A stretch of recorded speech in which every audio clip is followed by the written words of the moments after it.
Well, good morning, everyone. Happy Monday morning to you, and welcome back to Morning Musings. My name is Don K. Preston. I'm the president of Preterist Research Institute of Ardmore, Oklahoma, and I just really appreciate you being with me. Glad to report we had a relatively calm weather pattern this over the weekend. No more tornadoes.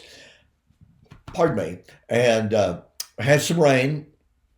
That's okay, but no more of those really wild and woolly tornadoes. By the way, I'll share this with you for those of you who enjoy weather reports, as it were.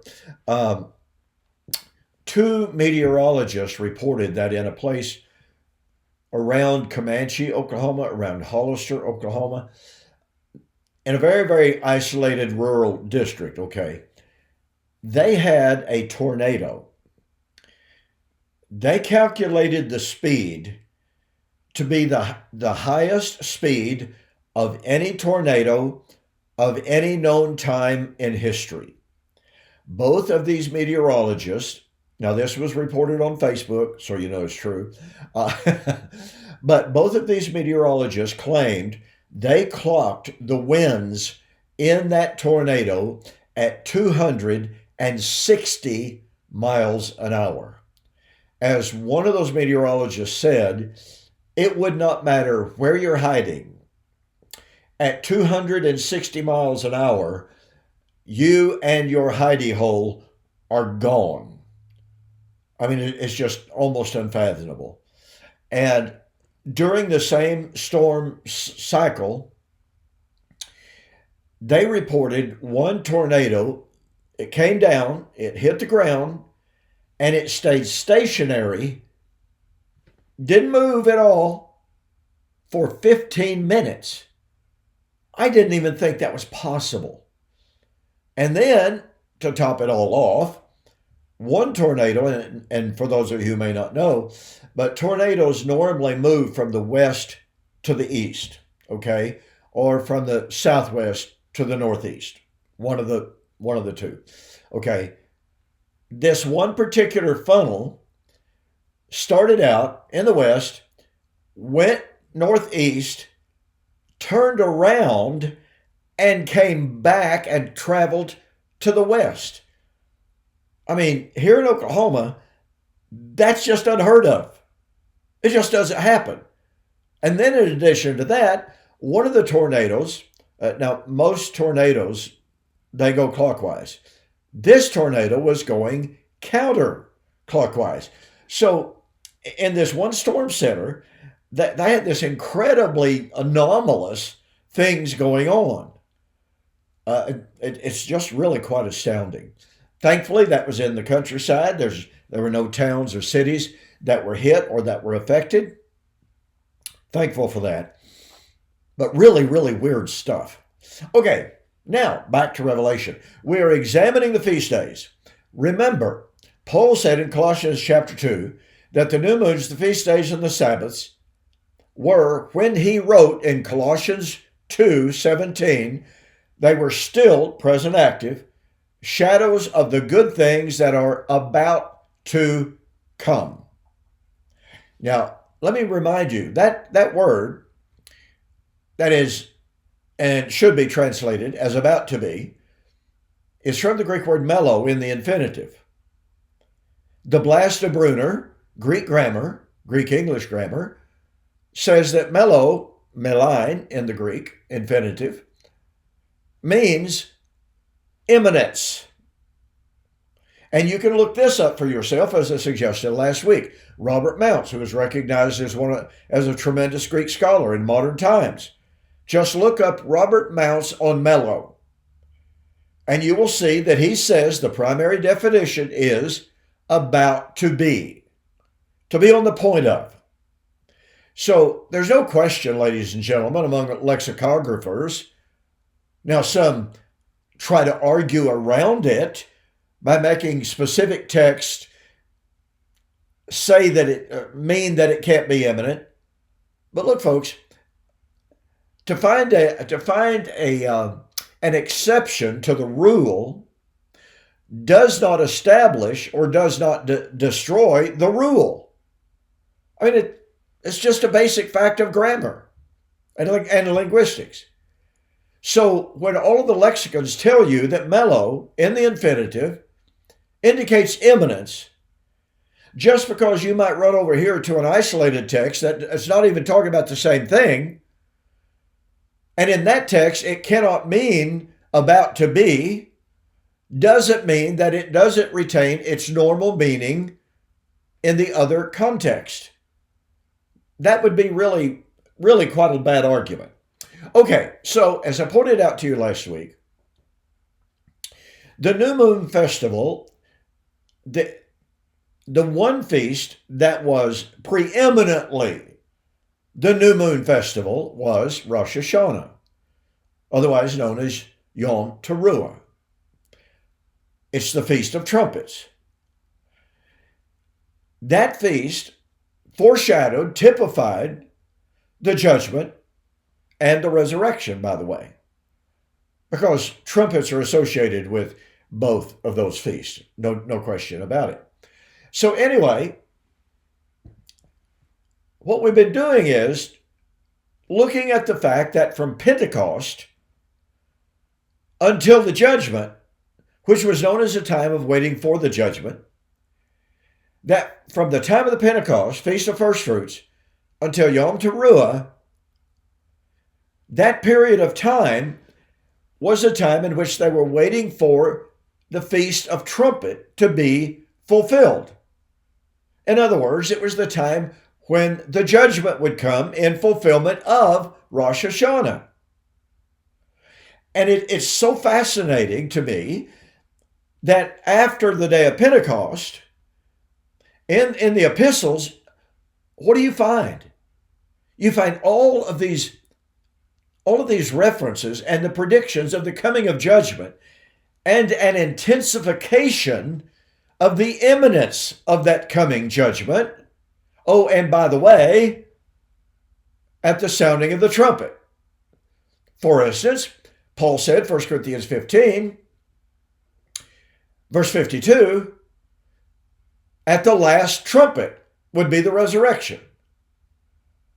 So resurrection, which by the way is the time of the judgment as well, 2 Timothy chapter 4, 1 and 2.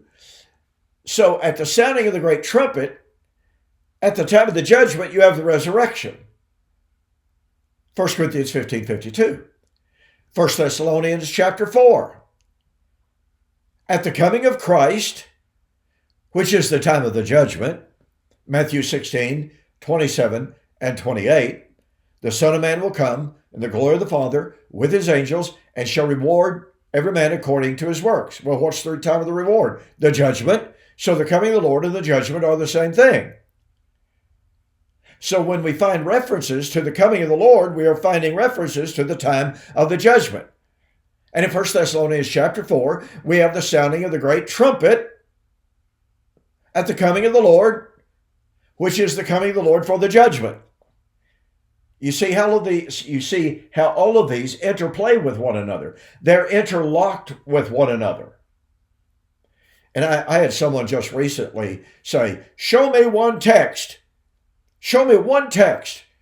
that indicates that the Feast of Trumpets signified the judgment. They even pointed out 1 Thessalonians chapter 4, and they said, well, it's associated with the coming of the Lord. Well, okay, if it's associated with the coming of the Lord, then the coming of the Lord is for the judgment.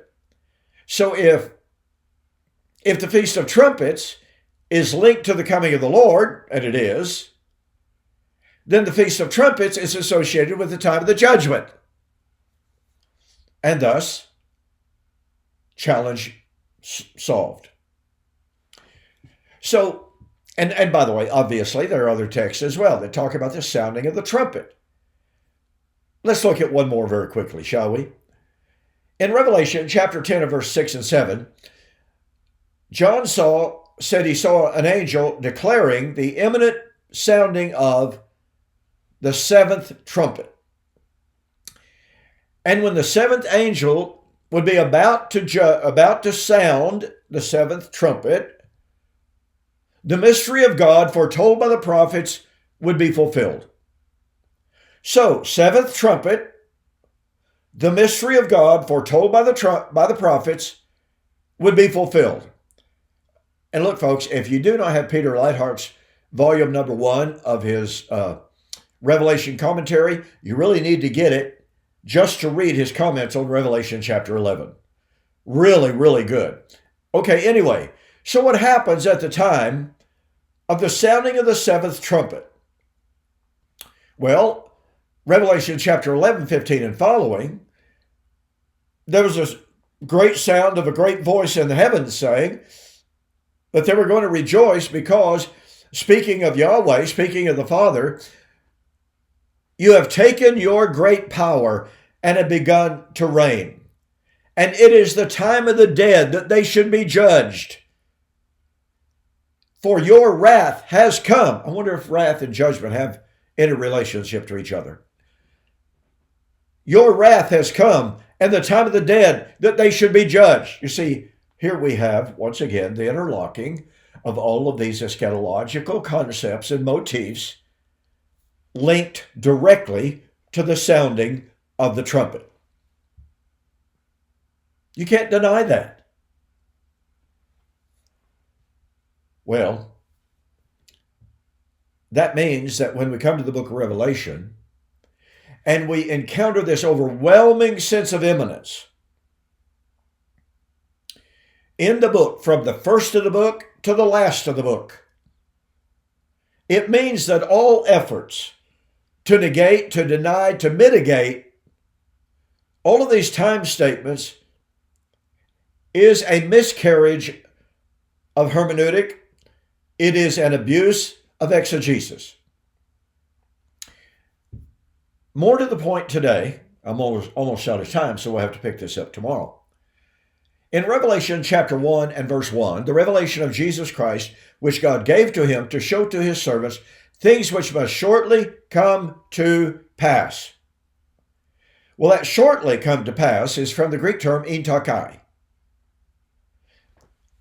Great effort is expended by the scoffers against covenant eschatology, against the early dating of Revelation, and against the application of the imminent fall of Jerusalem. And so the argument is made, well, intakai doesn't mean it's about to take place. Now, in the first place, the Greek scholars of the world disagree with that. Go to BibleGateway.com, type in Revelation 1 verse 1, and look at how virtually every single English translation renders intakai. They do not render it as rapidity of action, when it finally gets around to taking place. No, it's not the way they render that. In the humongous, overwhelming consensus of scholarship, intakai meant exactly what the good old New American Standard, the good old King James, the good old New King James, pick your translation just about, and every one of them render it, these things must shortly come to pass. Not rapidly, and even rapidly can be understood as imminently, right? Some render it as quickly come to pass. Well, once again, quickly doesn't necessarily deny imminence. Intakai can contain both concepts of imminence, which is the predominant meaning, as well as rapidity of action. So I tell you what we're going to do tomorrow. On the flip side, we're going to examine intakai as it is used in the New Testament and what it must mean in the book of Revelation. All right? I will see you on the flip side.